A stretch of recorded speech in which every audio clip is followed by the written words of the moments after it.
Hello friend, welcome back. Today we're going to look at a few different lighting setups as well as a new tool that I've been making use of the last few months.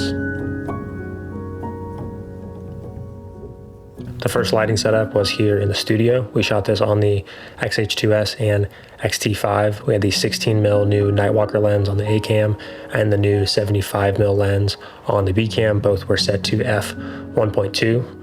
Our key light was the Nanlite FS300, and we were actually just shining this through a large piece of 8x8 bleached muslin. If you guys haven't seen this on my channel before, this is a common way that I will key light an interview. It's simply a C-stand, and then at the top are two pieces of 4-foot EMT conduit that go out each side of the grip head. From there, I will just clamp on the diffusion fabric, and we have a really large soft source. When it comes to getting a backlight on our subject, there wasn't really an easy way to do this other than hanging a light from the rafters. So we simply grabbed a grip head and then a long C-stand arm and attached the Nanlite FS60B to that. There was power up in the rafters because this is a studio. So once we got that set up, we were able to angle it properly and then control the brightness on the app.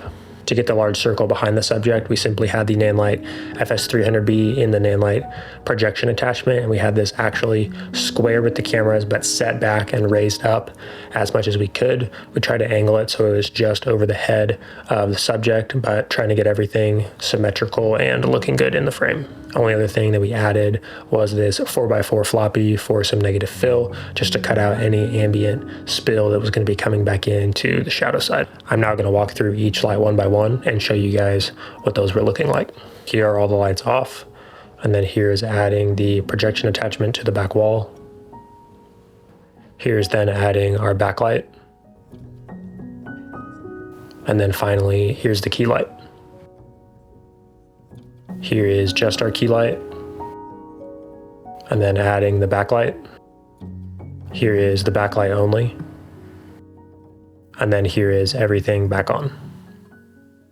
In addition to lighting this interview, we also got to test this new projection attachment from Sirui. I've gotten the chance to use it over the last few months, and it's been really fun to start testing out. And so if you guys have not heard anything about this so far, it is a super lightweight, zoomable projection attachment for Bowens mount lights. It is extremely lightweight. So when it comes to other projection attachments, especially the one from Nanlite, they are quite heavy, and Sirui set out to make one that was incredibly lightweight that did not need its own yoke to be attached to a light. And so it has a 18 to 36 degree zoom range all built into one. So the other projection attachments, you either have to pick when you buy it, do you want the 36 degree model, do you want the 18 degree model, or you can buy the lenses that you can swap. This one is really different. The way they set up the lenses on the inside actually allows you to zoom in the unit itself. When it comes to what I like about this tool, the first thing is the size and the weight.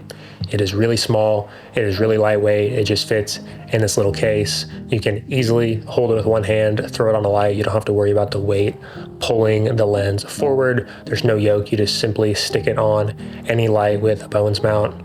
The next thing is just going to be that zoomable range. I found this super useful when you have a light in a tight space, being able to zoom it in if you need, or zoom it out and really dial in the exact look you're going for. One thing that I found interesting that I'm going to list in the pros category is actually the 36 degree when you're on the widest end is actually a good bit wider than my Nanlite, which is also a 36 degree. So if you place these side by side, the same distance away from the wall, I'll show you guys here on the screen, but the Sirui is actually a lot wider than the Nanlite, and for shoots that are in close quarters, I think this would be really helpful to have just a little bit more zoom range if you can't get your light as far enough away from the wall as you would like. When it comes to every tool out there, there are cons, and I am not going to shy away from them. When it comes to the things that I did not like about this item, the first is just the cutters are very finicky. So the cutters are not built into the unit. You actually have to drop them into this slot, and then from there you can go about cutting the light. But as you guys will see in some of this footage, when me and Caleb were messing around with this, it is really hard to get a really skinny line, especially the further away from the wall you are, because the cutters actually only press in so far before they start to expose a little bit of this triangle on the other side. And so in general, when I'm working in a scenario where I need to move really fast, this item actually did seem like it was hard to quickly get a slash of light if that is the look that you're going for. This might be obvious, but if you have the light as far away from a wall as we did in the studio, you guys will see here, it is very hard to get a very thin slash of light, we will show you guys the thinnest we were able to get. If you have the light a lot closer to the wall, or you're simply pointing it at a table, something a lot more close quarters, you can actually get this light to cut closer. You guys will see that in the footage of here in my garage. I was able to get a really thin line, but there just is that difference with my NAND light because the blades are a lot larger and do not have the triangle cutout at the end. You pretty much have infinite control over how you want to cut the light as precisely as you might need. The next thing that I didn't like is the Bones mount doesn't actually attach straight with where they line up on my lights. This could be specific to NAND light, and maybe if you bought Suruy's lights, maybe it would line up perfectly, but the only way that I was able to get the projection attachment to line up perfectly straight was actually to use my lights upside down. So I think I have some footage of them not upside down as well as upside down showing you guys. And the reason why this kind of bugged me was I just found it less intuitive to cut the exact style of line that you like versus on one like the NAND light where they're all fixed. It really makes sense to your brain. Are you cutting the top, the bottom, the right, or the left? With the one from Sirui, you're kind of guessing because if the light is not upside down, you kind of have to adjust what you're thinking by 30 degrees or so, and it's hard to wrap your head around how you should put in the gobo to get the exact look you're going for. The last con that I did not want to shy away from is output. So I think when you see these projection attachments on the market, you would just assume, like I would, that they're all going to produce pretty similar results because you're taking the same wattage of light, running it through some lenses and focusing it onto a narrow spot. And that was not the case with this unit.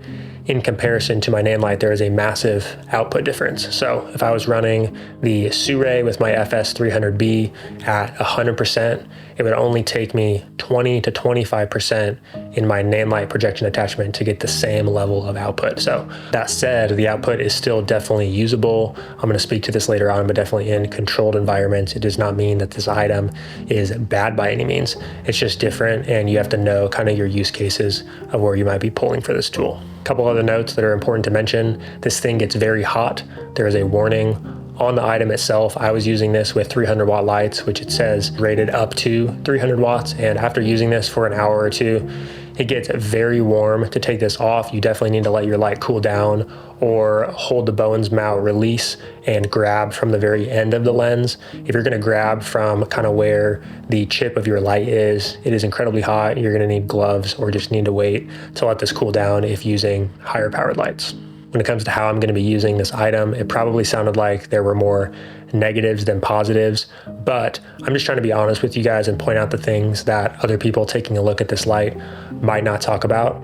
I love this thing. I've used it on several shoots since I got it, and I think I'm going to be specifically pulling for it in scenarios that there is a controlled lighting environment. So like the studio or like other shoots in darker environments where I don't need the extra output. This thing is incredibly convenient, and I think one of my favorite ways to use this is just for a soft hob effect where you're putting hard light on the body of your subject. I'm going to show you guys a few different examples of how I did this, but this was kind of the item that I was grabbing for when I was wanting to get that because the NAND light is just so big, so heavy, you need to put a big light on it. And the fact that I can just grab a small 60 watt light or even some of my 300 watt lights and quickly add kind of a beam of hard light wherever I need it is really helpful. And I'm definitely going to be using this moving forward.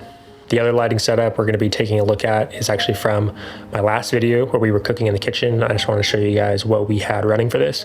I can't actually show you guys the exact fixtures I was using as these are currently under review, and I will talk about them in a future video. But I wanted to show you guys this because this is a perfect example of when people talk about lighting spaces, not faces. It is best to light your scene in a way where the camera can freely move, but the lighting still looks good. You minimally need to move fixtures to get good light on your subjects. And so for this, we actually just placed both our lights outside. I had a 300 watt light coming in through the window above the sink, and that's going to be the splash of light that you guys see hitting the back wall. We were trying to mimic kind of a sunset feel for this shoot, and so try to angle it appropriately with how the sun typically looks in my kitchen.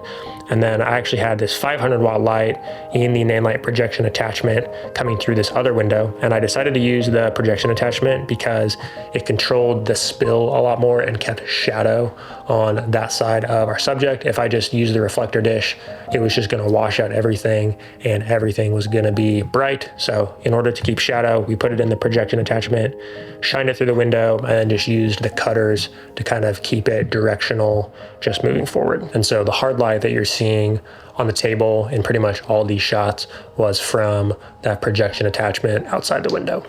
When we were filming this, I actually had the new sirui projection attachment kind of off to the side if we needed it. I didn't feel like a lot of the shots ended up needing an extra splash of light until we got to the very end. And so when John and I sit down at the table to clink the glasses, I was pretty dark on the right side of the frame. And so we adjusted the projection unit outside to kind of hit more John. And then we actually used the sirui with the Nanlite FS300B and shined it right on me, onto my body, and that is how we ended up lighting me kind of with that soft hop effect. So I was planning on using it on more shots during the shoot, but when it comes time to making that decision, the last shot was all that I felt like it needed. Thank you guys so much for watching. I hope that you found this video helpful. I had a lot of fun testing out this new tool as well as lighting some of these scenes. Companies that are reaching out, wanting to send me gear, pretty much what I'm telling them is I'm not going to do full length dedicated in-depth reviews like you guys see here on YouTube from a lot of people. I'm going to take these products, put them through their paces in real world scenarios, show you guys I'm using them, be honest about any pros or cons, and then let you guys make a decision if it's something that you guys are interested in picking up. So thank you to sirui for sending over the projection unit. I'm going to be using it moving forward. If you guys have any questions about it, if you're thinking about picking it up and you are unsure what to think about it, if there's different reviews and people saying it's really good and you're going to hear some of what I said and think there are more cons, please drop questions down below. I would love to help just be a resource to you in making a decision like that. Let me know any questions and I'll see you in the next one. Peace.